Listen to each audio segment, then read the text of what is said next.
Vitani! Now! No, Mother. Kiara's right. Enough. Get back here! Vitani, the fierce and loyal daughter of Zira, was raised to despise Simba and his pride. She was trained from a young age to be a warrior, a lioness with unwavering loyalty to her mother's vision. But in the final moments of The Lion King II, Simba's pride, she makes a choice that shocks everyone. She turns her back on Zira and joins Kiara. What led to this sudden betrayal? Was it truly a moment of clarity, or had doubts been festering inside her long before? Vitani's story is one of tragedy, manipulation, and inner conflict. To fully understand her decision, we need to explore what was going on in her mind as she abandoned the only life she had ever known. But how did Vitani become the warrior we see in The Lion King 2?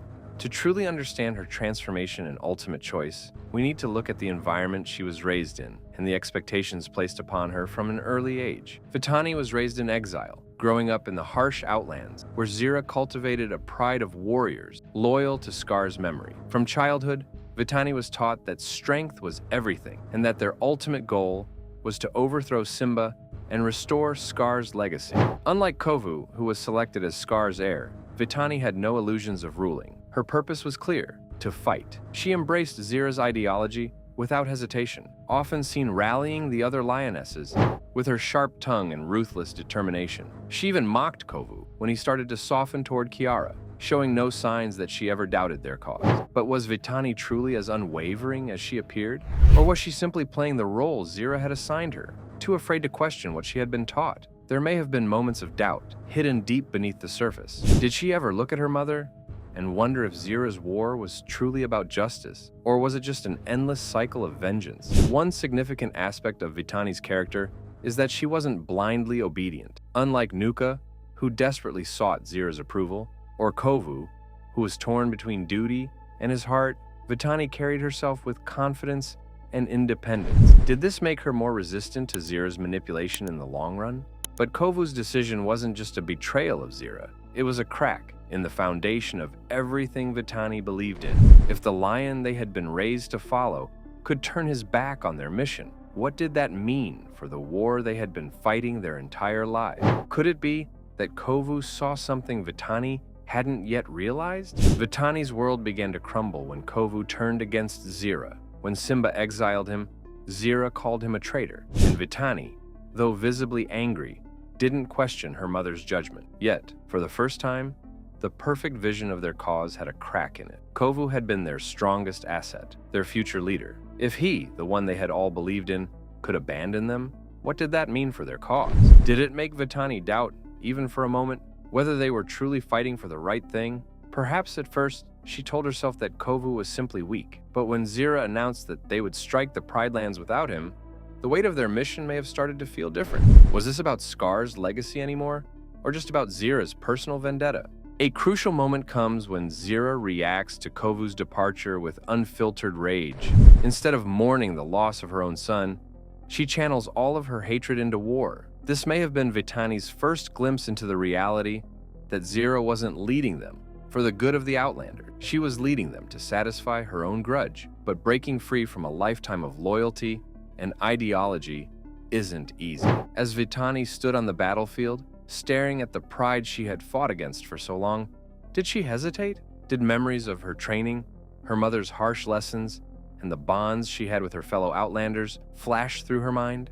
Choosing to abandon Zira wasn't just about ending a war, it was about redefining who she was. The final battle between the outsiders and Simba's pride was supposed to be the fulfillment of everything Vitani had trained for. She was prepared to fight, to bring honor to her mother's name, and to finally take what they had been promised. But then, Kiara stood between the two prides and challenged them to look at what they were doing. "Is this what you want? Is this what you really want?" she pleaded, making the outsiders pause. Vitani was the first to step forward, to let her guard down, and to see the truth in Kiara's words. In that moment, she saw that Zira's war was not about justice or legacy. It was a cycle of hatred that would never end. The lionesses had fought for so long that they had forgotten what they were fighting for. And so Vitani made her choice. Defying everything she had been taught, she declared, "Enough!" In a single word, she rejected the path Zira had set for her and embraced a new future, one that wasn't built on revenge, but on unity.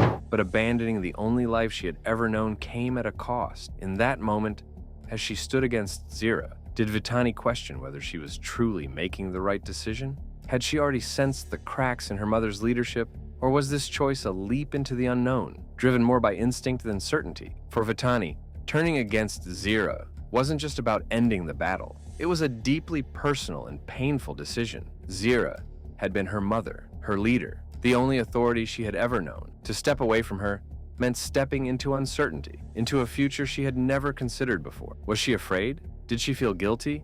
It's likely that a storm of emotions swirled inside her. Relief that she no longer had to fight, fear of what the future held, and sadness at leaving behind everything she had ever known. But in that moment, she also found something else: freedom. Vitani was no longer just a soldier in Zira's war. She was her own lioness, making her own choices. And that, more than anything, was what truly made her strong. Another question remained. What did Vitani think when she saw Zira refuse to back down? While the other lionesses surrendered, Zira clung to her pride, ultimately falling to her own hatred. Did Vitani feel sorrow in that moment? Was there a part of her that wished her mother had been able to let go, just as she had? The war was over, but for Vitani, a new challenge had only just begun, adapting to life in the Pride Lands. Unlike Kovu, who had time to slowly integrate into Simba's pride, Vitani's transition was abrupt. One moment she was leading Zira's warriors, and the next, she was standing side by side with the very lions she had been raised to despise. Was she truly accepted,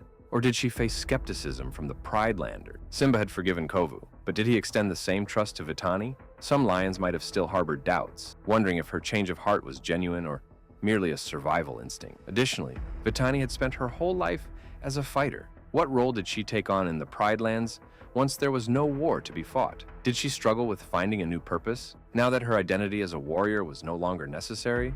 Perhaps she had to prove herself once again, not with her claws, but with her loyalty. Kovu was destined to rule alongside Kiara, but where did that leave Vitani? Did she find her own place of importance, or did she always feel like an outsider? These questions make her story even more compelling, as her journey didn't end when she walked away from Zira. It was only just beginning. Vitani's journey didn't end with the Lion King 2. We see more of her fate in the Lion Guard, where she takes on a new and unexpected role. In this series, Vitani becomes the leader of the Lion Guard, a group responsible for protecting the Pride Land. This is a significant development because it shows that, over time, she not only found acceptance, but was trusted with an important leadership position. Unlike Kovu, who was always destined to rule beside Kiara, Vitani's path was less certain. Her rise to leadership suggests that she proved her loyalty and strength in ways that went beyond simply aligning with Simba's pride. She formed her own team, built on her own values, separate from Kian's original Lion Guard. This shift raises an interesting question. Did Vitani always have the qualities of a leader, even back when she was with the Outlander, but was simply never given the chance to shine? Her transition from warrior to protector adds a deeper layer to her character arc. It also shows that, despite her past, she wasn't just accepted into the Pride Land. She became an integral part of its future. Vitani's journey is one of resilience, self-discovery, and breaking free from a cycle of hatred. She may have been raised as a warrior, but in the end, her greatest battle was against the very beliefs she had been taught. By choosing unity over vengeance, she not only saved herself but helped reshape the future of the Pride Lands. But was her path truly her own? Or was she simply following another leader? Did her choice to leave Zira mean she had found independence? Or was she stepping into another role where she had to prove herself once again? Regardless of the answer, one thing remains clear. Vitani forged her own destiny, not as a soldier, but as a leader. Her journey didn't end when she turned her back on Zira.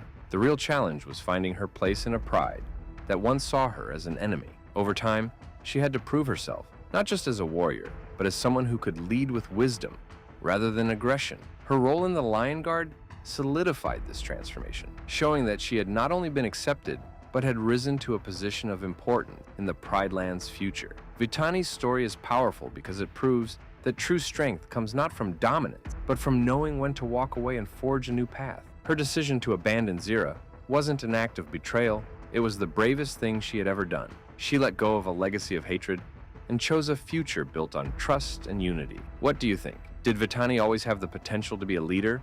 Or did her past hold her back for too long? And how do you think she was truly perceived after the war ended? Let's discuss in the comments below. If you enjoyed this deep dive into the Lion King, don't forget to like and subscribe for more hidden stories and character breakdown.